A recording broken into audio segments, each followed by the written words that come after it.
Louvado seja Deus. Pode tomar o teu assento em nome de Jesus. Quero louvar a Deus pela sua vida. Na noite decidida estarmos aqui para cultuarmos o nome do Senhor. Queridos, quando eu recebi esse convite para estar aqui ministrando a palavra do Senhor, eu orei ao Senhor, pedi uma palavra para me ministrar a essa igreja, e o Senhor colocou essa palavra no meu coração, queridos. E eu preciso que você redobre a tua atenção, porque toda a atenção aqui ela é pouca. Toda a atenção aqui ela é pouca. Ao estudar a Bíblia Sagrada, ao examinar a Bíblia Sagrada, nós precisamos ter em mente que a pessoa central da Bíblia, é Jesus Cristo. Quando nós lemos a Bíblia Sagrada, de Gênesis a Apocalipse, nos seus 66 livros, a pessoa central é Jesus. Então, quando nós olhamos o primeiro livro, em especial o livro de Gênesis, nós vamos identificar quem é Jesus. Aquele que faz a promessa. Aquele que faz a promessa na vida de Abraão. E a Bíblia vai dizer que a promessa foi feita a Abraão, e Abraão creu na promessa do Senhor. Glória a Deus. Deus me trouxe aqui para falar para você: não duvide da promessa do Senhor. Se Ele prometeu na sua vida que Ele vai fazer, Ele vai fazer. Se Ele prometeu que vai abrir as portas vai se abrir. Se Ele prometeu que vai curar, Ele vai curar. Se Ele prometeu que vai transformar, Ele vai transformar. A Bíblia vai dizer que Abraão não duvidou da promessa de Deus. O problema nosso, de uma forma especial, é que nós duvidamos da promessa de Deus. E Abraão não duvidou da promessa de Deus. Quando nós abrimos o livro do Êxodo, quem é Jesus? Jesus é um libertador. Assim como Deus enviou Moisés para libertar o povo, Deus enviou Jesus para nos libertar. Ele é o nosso libertador. Quando chega no livro de Levítico, precisava se fazer um culto ao Senhor, e esse culto é necessário sacrifício. É impossível acontecer um culto e não ter um sacrifício. Quando é que Deus recebe o culto? Quando há um sacrifício. Cristo é o nosso sacrifício. Cristo foi sacrificado por mim, por você, por nós. No livro de Números, o povo de dia tinha a coluna de nuvem, à noite a coluna de fogo. E a Bíblia vai dizer que quando o povo sentiu sede, o Senhor falou para Moisés falar a rocha, e Moisés pega a rocha. Cristo foi ferido por mim, foi ferido por você. E o Senhor matou a sede daquele povo. Aleluia, Deus. Cristo é a água da vida. Quando chega em Deuteronômio, nós vamos ver o Deus de Abraão, o Deus de Isaac, o Deus de Jacó, o Deus de José, o Deus de Moisés. Vai mostrar homens grandes, mas eu entendo que grande só tem um. Grande só tem um. Não tem grande pregador, não tem grande ensinador. Não! Existe uma grande mensagem dentro de um vaso de barro, porque grande é o Senhor. Livro de Josué. Quem é Jesus? Ele é o capitão da nossa alma. A Bíblia vai dizer que Deus vai dar estratégia a Josué, para Josué alcançar a terra prometida. Deus me trouxe aqui para falar para você que ainda esse ano Deus vai te dar estratégia. Deus vai te dar estratégia para você alcançar a promessa que Ele tem feito na sua vida.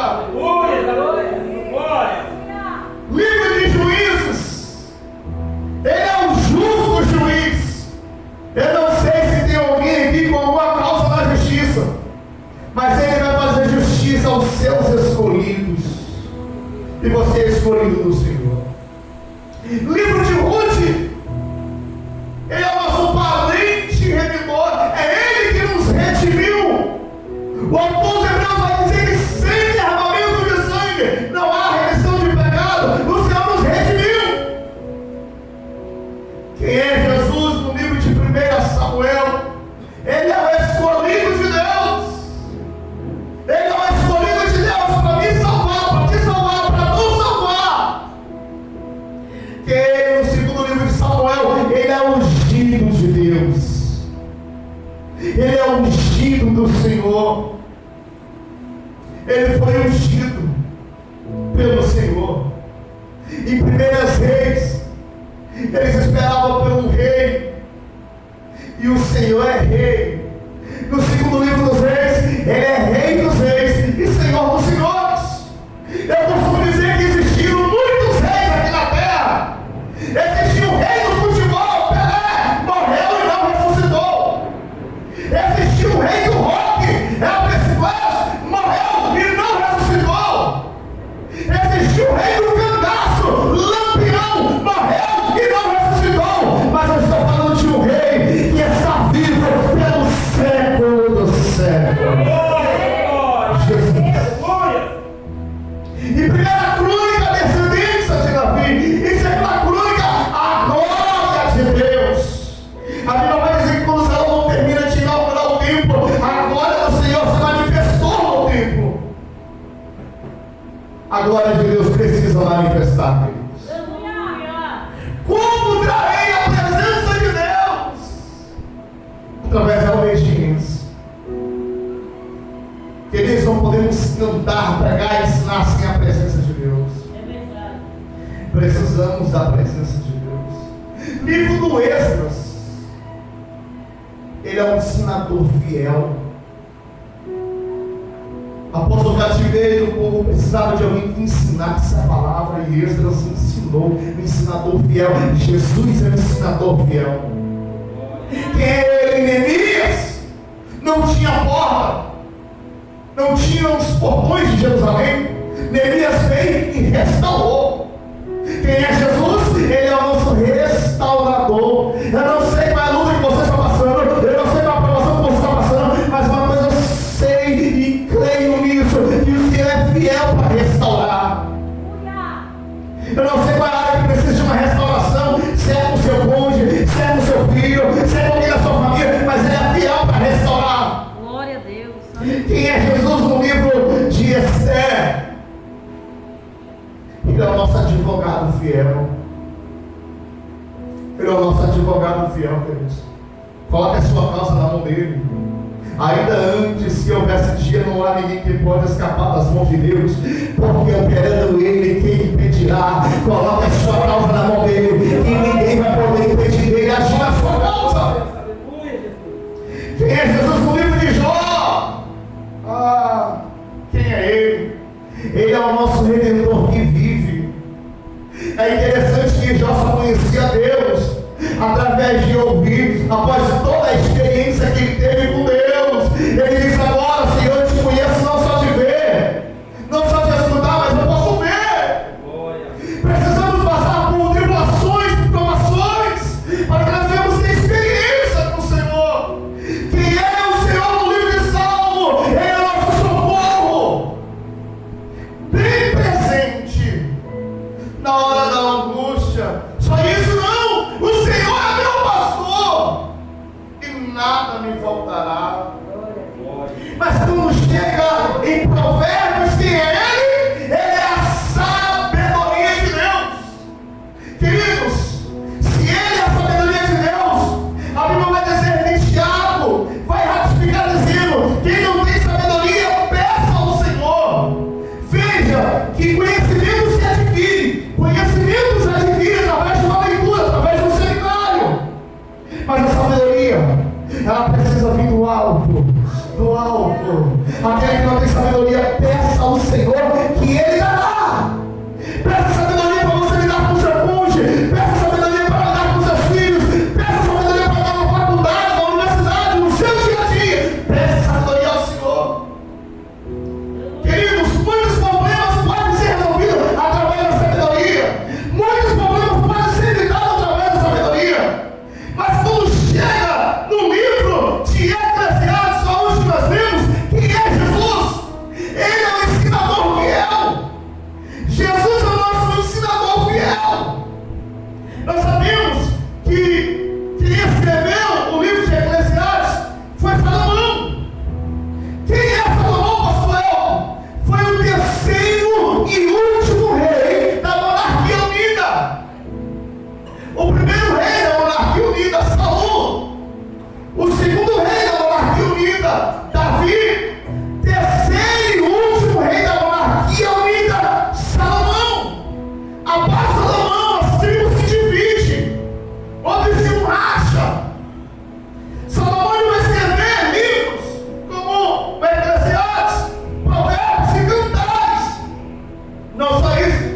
quando chega no capítulo 1, ele vai dizer o seguinte, que tudo é vaidade. Tudo é vaidade, irmão. Esse dia eu me peguei lá em casa, a vaidade. Eu falei, Senhor, eu preciso de um celular. Antigamente, quando eu ia esboçar, quando eu ia ensinar, eu colocava no caderno. E eu falei, Senhor, eu preciso de um celular melhor. E aí, do caderno, eu fui para o celular. E do celular, eu falei, Senhor, agora eu preciso de um tablet. E aí, eu comecei a esboçar e colocar no tablet. Falei, Senhor, agora eu não preciso mais de tablet, eu preciso de um notebook. Aí Salomão vai dizer que vaidade, tudo é vaidade. Chega no capítulo 2, ele vai dizer o seguinte: os prazeres, as riquezas são vaidade. Os prazeres, as riquezas são vaidade. Nós temos que tomar cuidado com isso, irmãos. É conselhos do Senhor para as nossas vidas. Quando chega no capítulo 3, Salomão vai nos dar um conselho dizendo que tudo há um tempo. Há um tempo para abrir a porta, mas também há tempo de fechar a porta. Talvez você não está entendendo porque a porta está fechada. É o tempo de Deus. E no tempo certo, na hora certa, a porta vai se abrir. Há tempo de ferir, mas também há tempo de sanar, de cura. Há tempo de falar. Eu comecei a estudar sobre a arte de ouvir. Nós gostamos muito de falar. Nós gostamos muito de falar. E às vezes nós não queremos ouvir. Tudo há um tempo. Há tempo para falar, mas também há tempo para ouvir.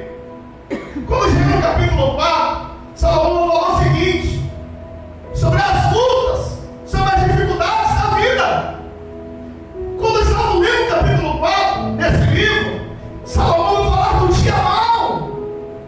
Jesus falou do dia mau.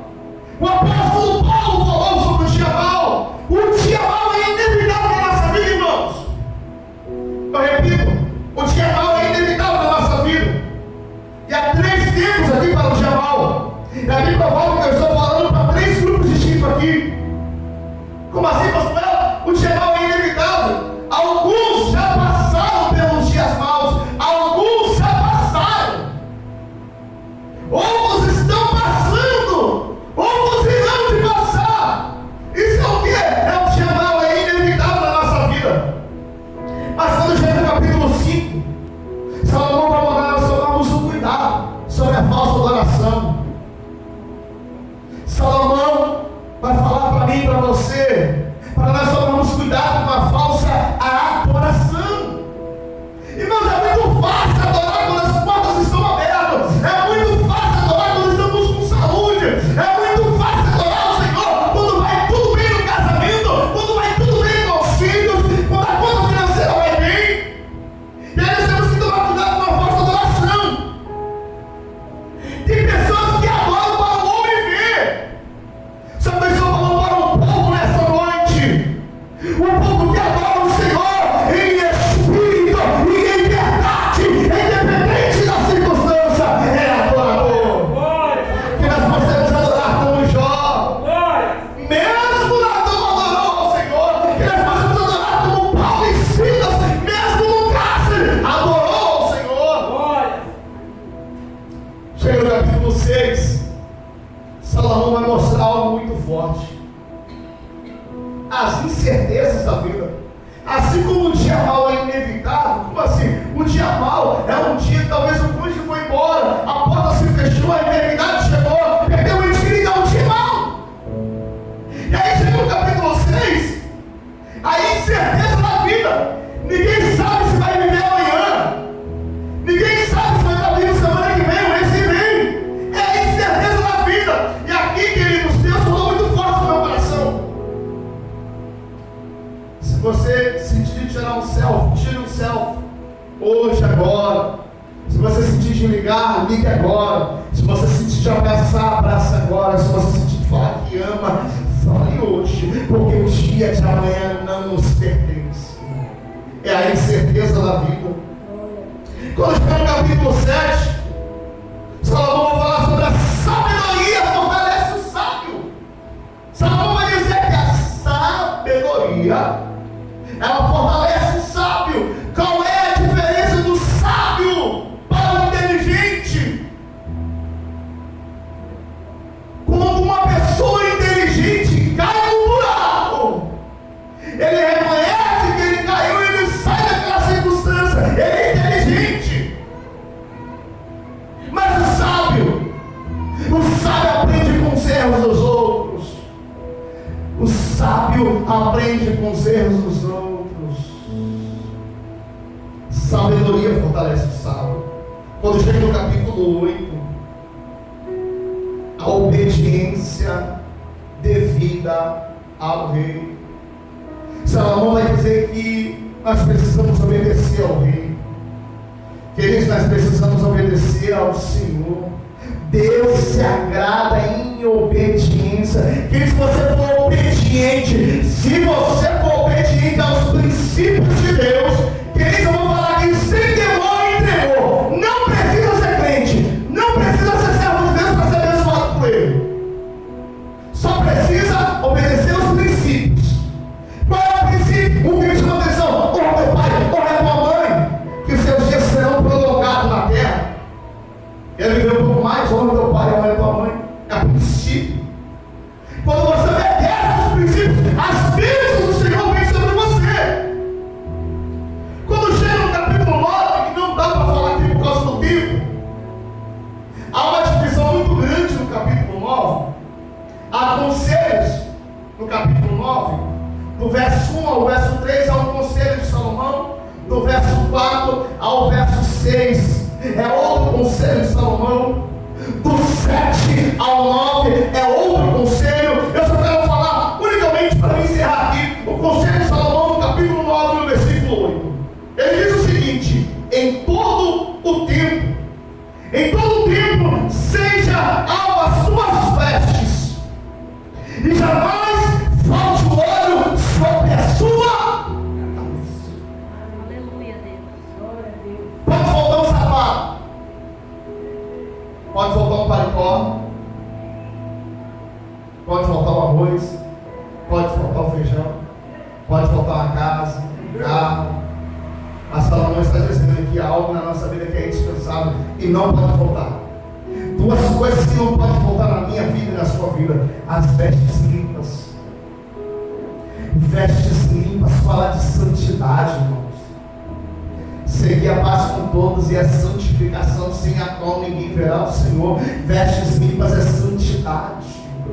Precisamos ser santos assim como Ele é santo. Ninguém prega mais sobre santidade. O que não pode faltar mais? O óleo sobre a cabeça. Eu fui estudar o texto, vestes limpas, vestes brancas, e eu entendi que as vestes precisam ser limpas em todo o tempo. Eu conversando com a minha esposa, eu fui estudar sobre as estações do ano. Qual estação? O outono, o verão, a primavera, o inverno. São estações em todo o tempo. Seja alvo as suas vestes, e nunca falte o óleo sobre a sua cabeça. E quando eu fui estudar sobre as vestes brancas, queridos, é muito forte isso. Quando Salomão escreve no capítulo 9, versículo 8, ele está dizendo que as vestes precisam ser brancas. A primeira lição que eu aprendo das vestes brancas: quem é que usava as vestes brancas? Quando um soldado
ela virou para o seu senhor e disse: como é que eu sendo meu escravo, você me comprou e me tornou livre? E o seu senhor disse: eu te comprei no mercado de escravo, não foi para fazer você de escravo, foi para fazer você livre, livre, livre.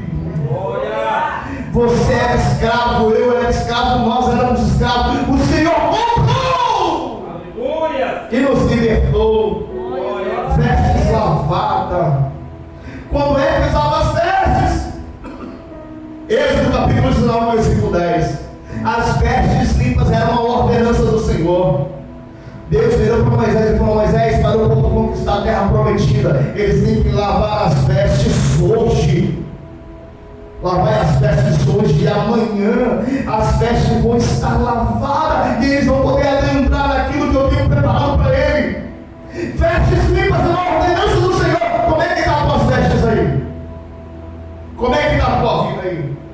Veste vai falar de amor, veste vai falar de honra. Você lembra de José? O pai Jacó fez uma túnica por amor de José e honrou José. Eu vim aqui nessa noite dizer para você que Deus te ama. Deus te ama, Deus te ama, Deus te ama, Deus te ama. Não importa o que você fez, não importa o que se usa, Ele te ama e Ele promete te honrar. Glória! Aleluia! Veste fala de separação. Quando Ruth foi deitar aos pés de Boaz, Noemi falou: minha filha, vai e lava-te, coloca a sua roupa lavada, suas vestes lavadas e deita aos pés de Boaz. E Ruth vai fazer exatamente o que Noemi ordenou. Noemi ali para mudar para o Espírito Santo. O Espírito Santo está falando: coloca as vestes limpas e deita aos pés do Senhor. Glória! O melhor lugar ainda para estar é aos pés do Senhor. Quando se fala de veste, fala de esperança, fala de restauração. Eu não sei, irmão, se você está afastado, se você está distanciado, tem esperança para você ainda, porque o autor dos Hebreus vai dizer: enquanto a vida é esperança. Por quê? Porque quando o homem morre, segue-se o juízo. Está com vida? Tem esperança. Está com vida? Tem restauração. Prova isso. Lucas 15, verso 20. O filho pródigo foi embora, perdeu a sandália, perdeu o anel, perdeu as vestes. A primeira coisa, quando o pai vê o filho, o pai fala: traz as vestes para o meu filho, traz um calçado para o meu filho, traz um anel para o meu filho, e mata hoje um sacrifício, porque nós vamos nos alegrar, porque o meu filho estava morto, agora reviveu. Glória! Aleluia! Tem vestes novas para você hoje, tem sandálias novas para você hoje. O último versículo sobre veste, Apocalipse capítulo 3, e aqui é muito forte. E ao que vencer será vestido de vestes brancas, de maneira nenhuma riscarei o seu nome no livro da vida.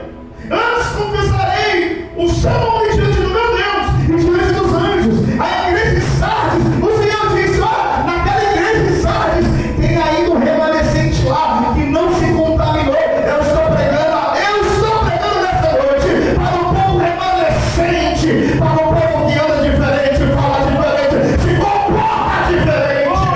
E esses andarão com o Senhor, porque são dignos. Que nunca falte o óleo sobre a nossa cabeça.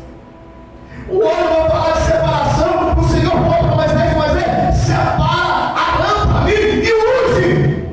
Você é o ungido do Senhor. A Bíblia vai dizer que Arão foi separado para o sacerdócio. A igreja foi separada para ser sacerdote de Deus. Vós sois sacerdotes do Senhor. O Senhor te separou. O azeite fala de quê? Fala de alimentação.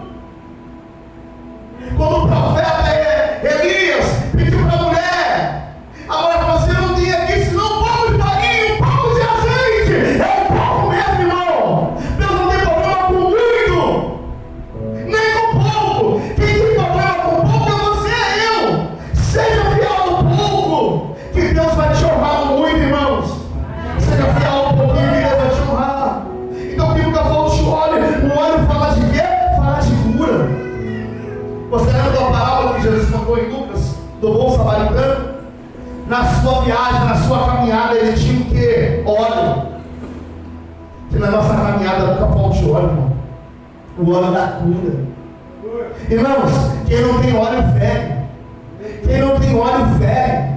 Pessoas feridas ferem pessoas. Pessoas feridas ferem pessoas. Quantos casamentos que estão feridos? Quantos filhos que estão feridos? Quantos obreiros que estão feridos e acabam ferindo pessoas? Mas nessa noite, Deus vai derramar o óleo sobre a sua cabeça. Em todo o tempo, nunca falte o óleo sobre a sua cabeça. O óleo serve para quê, pastor? Serve para manter a lamparina acesa. E para manter a lamparina acesa, tem um preço a ser pago. Jesus contou a parábola das 10 virgens. 5 era prudente, 5 era louca. A louca não pagou o preço. A louca não pagou o preço. Mas as prudentes sim. As prudentes disse: não falte óleo para nós, falte óleo para vocês. Vai e compre, paga o preço. Irmãos, nós precisamos do óleo sobre a nossa cabeça. Na cabeça, e eu encerro aqui. Por que óleo na cabeça, pastor Alex? Está ministrando a sua vida, meu santo. Pastor Gilei, por que a igreja olha na cabeça? Na cabeça tem o quê? Tem o óleo. Nós precisamos do azeite nos nossos olhos. Quem tem o azeite nos olhos não sai acessando qualquer coisa, não sai vendo qualquer coisa. Precisamos do óleo na cabeça. Na cabeça tem o quê? Tem o ouvido. Na cabeça tem o ouvido. E o ouvido precisa do óleo. E quem tem o óleo no ouvido não sai ouvindo qualquer coisa. O óleo na cabeça vai descer e desce pela boca. Nós precisamos do óleo sobre a nossa boca. Se põe de pé. Se põe de pé. Paulo escreve aos irmãos em Corinto, capítulo 2, versículo 15. Ele vai dizer o seguinte: porque nós somos para Deus, porque nós somos para Deus o bom perfume de Cristo. Nós somos o bom perfume de Cristo. O perfume era feito através do azeite. Que nós possamos permanecer firmes, irrepreensível até a volta do Senhor Jesus. E que nunca falte o azeite sobre a sua cabeça. E que as suas vestes possam estar limpas. Eu quero orar com você neste momento, Pai. Em nome de Jesus. Em nome de Jesus, ó Pai, que nunca falte o óleo sobre a nossa cabeça, e que todo tempo as nossas vestes possam estar lavadas no teu sangue. Se porventura alguém aqui perdeu a sandália, se porventura alguém que sujou as suas vestes, se porventura alguém que perdeu o anel, que hoje você possa colocar as sandálias nos pés. Aleluia, meu Deus. Que você possa colocar o anel, a aliança na mão desse irmão, na mão dessa irmã, e sobretudo que o Senhor possa vestir com vestes novas. Oh, maravilha. E se você crê, se você recebe essa palavra, aplauda o Senhor. Eu agradeço a